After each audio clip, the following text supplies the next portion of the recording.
What up? What up? Happy Friday, y'all. TGIF. We just chillin'. You know how we do. We just chillin'. We just chillin'. Just thought I'd take a little time on this Friday to say hi to y'all. I got too many windows open, homie.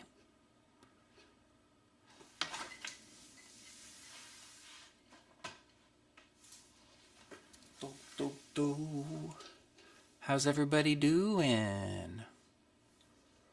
I hope you're doing so good. So good.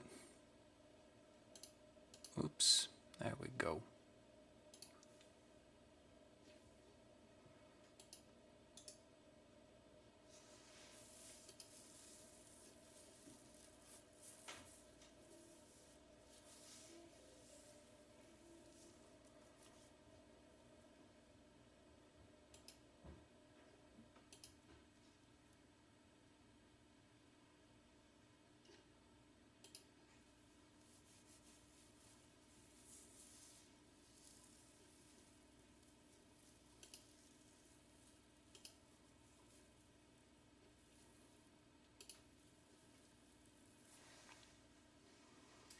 Okay, let me get locked in here. Let me see what we want to do.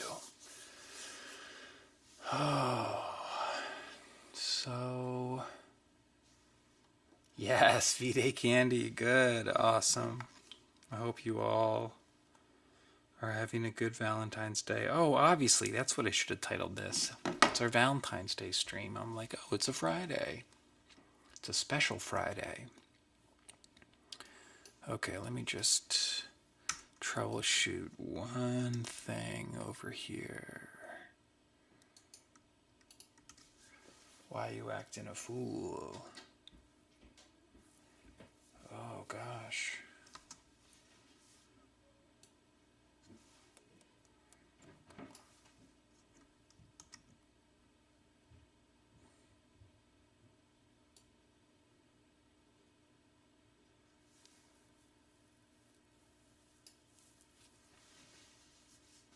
Okay, I can deal with that. I have this great new foot controller down here that you can't see, but it's got all these great big buttons I can hit with my foot to do so many different things, triggering hardware, triggering software. And I had just put all these little labels on it, and it seems like the functions got a little bit shifted from what the labels are, but that's okay. We gonna work with that. Oh gosh.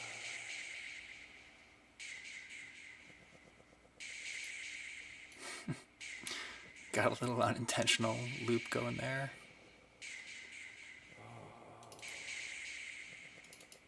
Let's see what we can do with that. Oh gosh.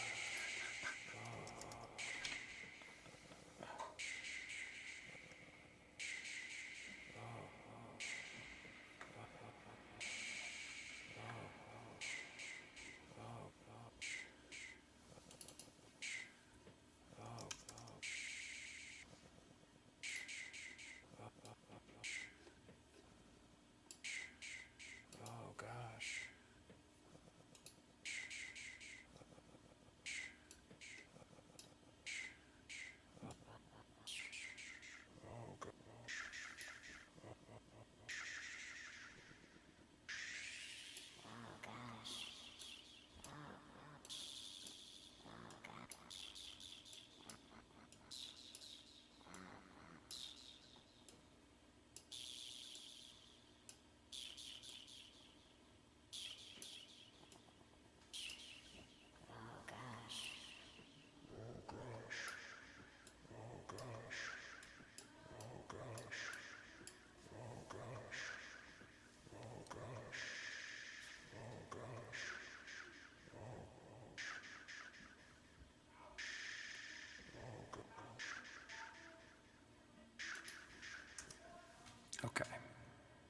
Yeah, it's a lot to balance.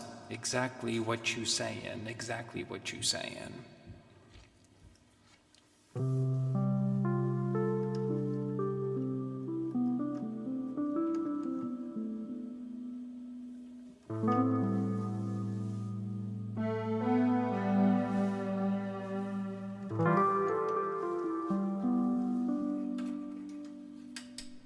Waking up all the little babies.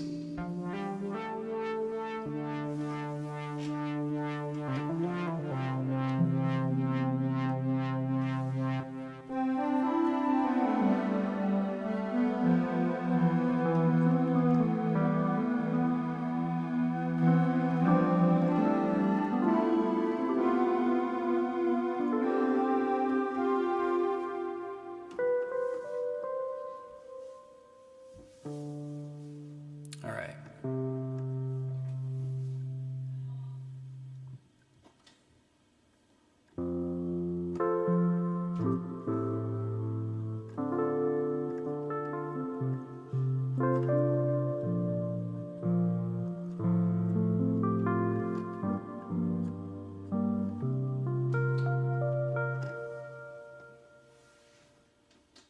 Meow.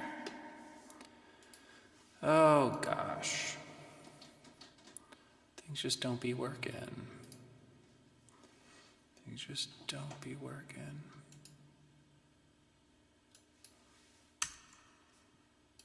What a pain. There it is. Okay. Okay, sorry, y'all.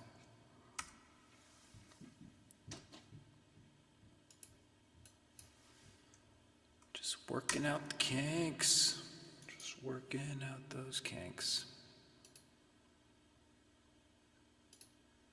Cool. Okay.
do a little tune up there.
when it turns round and suddenly the earth is lit up, does the earth turn on that light? Is light suddenly created? Does anything happen to sunlight? The sunlight was always shining with the same brightness. It was the earth that turned its back on the light and as a result appeared to go into darkness. So the separate self is like the earth, which seems, from its own illusory point of view, to turn its back on its source. Why? Because the separate self it comes into apparent existence when consciousness rises in the form of attention. And the only way consciousness can rise in the form of attention is by ceasing to gaze at itself, by assuming the limitations of the body and therefore becoming a finite mind. And only as that finite mind can it face away from itself. So the return to itself it appears to be the return of a finite self. When the finite self returns to itself and infinite consciousness is revealed, simultaneous with that realization, with that revelation of it, is recognition, is the separate self never came into existence. There was never any real separate self that left its home, that undertook a something, and that returned to itself. All that was an illusion of an illusion. The primary illusion is personal consciousness, the finite mind. The second illusion is then everything that finite mind does to retrace its steps back to its origin. And then there is this recognition at some point, I never left home. I have never been, there has never been anything other than infinite consciousness, God's being, knowing itself in all of experience. And that God's infinite being shines in the mind as the experience I am aware. That is God's signature in the mind. And the feeling of peace and happiness is God's footprint in the heart. That is the way, at the human level, God, infinite consciousness, infiltrates the human experience. And that's why there are these two paths elaborated. The path of jnana, following the I am or the I am aware thought, or the path of bhakti, following love or happiness. If we take either of these feelings, which seem to be very human feelings, we think, I, the human being, am aware. I, the body-mind, am aware. Or the human feeling, I, the body-mind, am happy. If we follow the awareness or the happiness, if we follow them, we realize we actually fall out of the body-mind.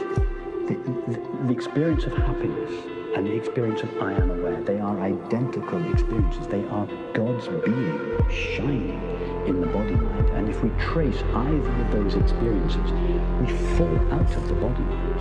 We pass out of time into eternity. The I thought, the rising of the finite self, is the portal through which God's being passes in order to become apparently finite and appear as the world, appear as a separate self and an outside world. It is the same portal, the I thought or the feeling of happiness, that the apparently separate self passes through in the other direction, out of time into eternity.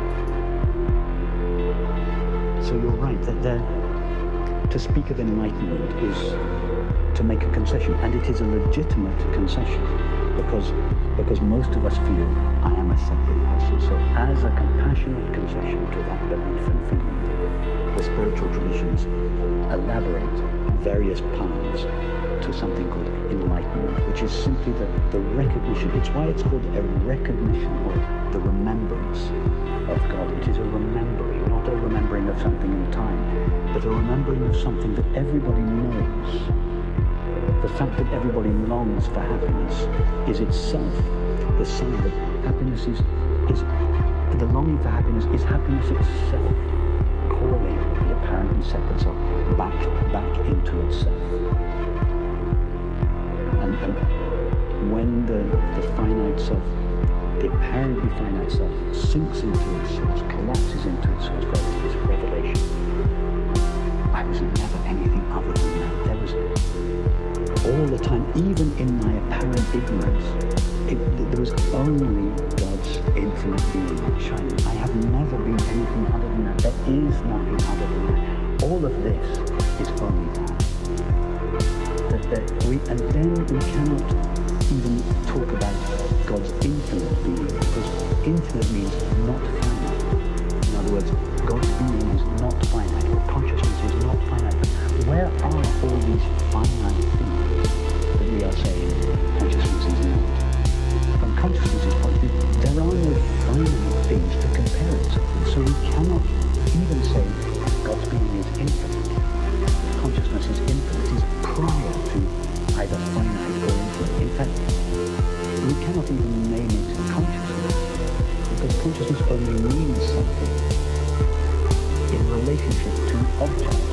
But without the objects, we cannot name that which truly is as anything. And then we feel sorry.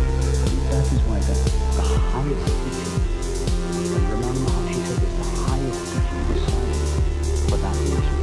But because his students didn't understand it, he said, okay, I will elaborate these points, I will make a conception, and hence he started speaking. But when we really explore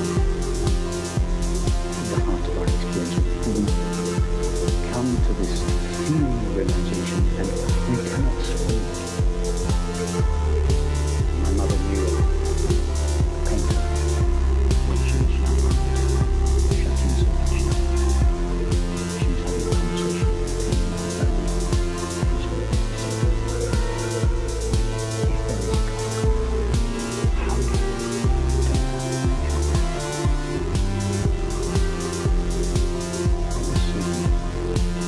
the reality of our experience? All there is the reality of our experience. All the names and forms are only this reality. But that reality has no name. We should, the teaching calls silence.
true freedom, desire for real fulfillment, which appears in your lifetime,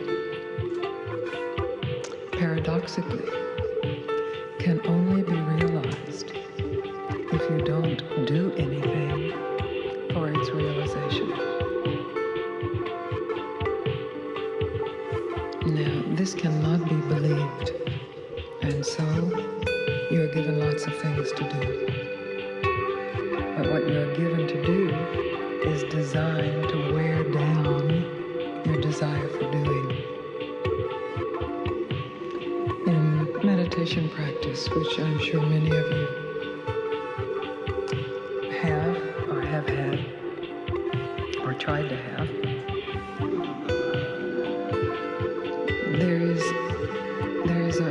focusing and a concentration of the mind, or a stilling of the mind and body. And what that points to eventually is that when the mind's activity is at rest, there is fulfillment, there is peace.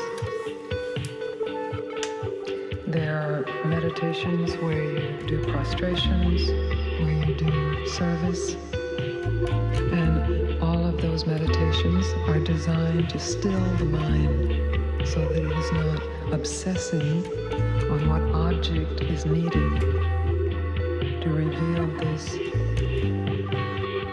true fulfillment, to reveal the resolution of the longing for truth. When I met my teacher, I had attempted many forms of meditation. Obviously not successfully, or I wouldn't have still had the desire. I had had moments of beauty, moments of transcendence, moments of true knowing, and yet the underlying longing, the underlying sense of how do I get it? How do I keep it? I've got to find a way. I've got to find out how. We're still operating. So I prayed for a teacher, and I met my teacher. And my teacher told me to stop, just as I had mentioned in here the past 2 nights. He extended to me an invitation, which I am happy to extend again to you. This moment, stop right where you are. Stop all effort to get whatever it is you think will give you fulfillment. Whatever it is you think will give you truth. All that is required is one instant of truly stopping.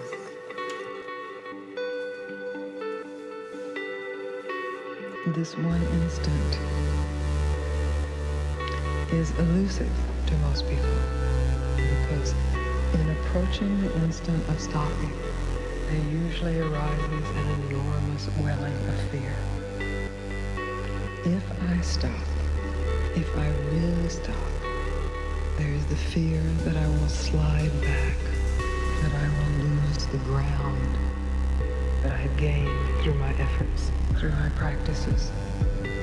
Even though I'm still not fully satisfied, I'm more satisfied.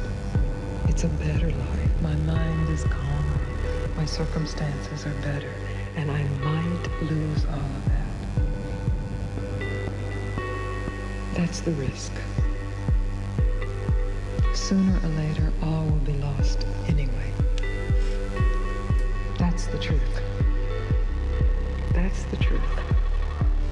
That's reality. This whole lifetime will be lost. All the accumulations of this lifetime will be lost. If you have faith in other lifetimes, then this lifetime is a hope that the next lifetime you will stop.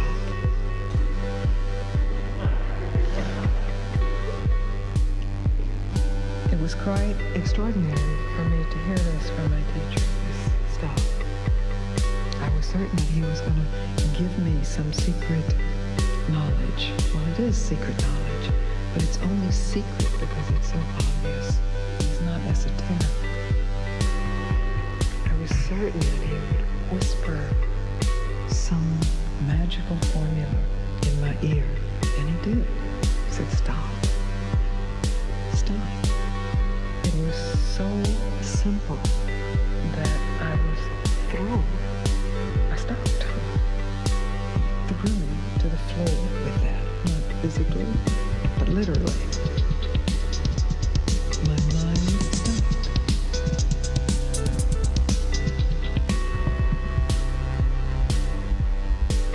And there is fulfillment. And more. More than can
Much love, y'all.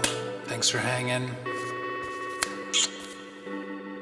Peace be with you on this Valentine's Day. Love you all.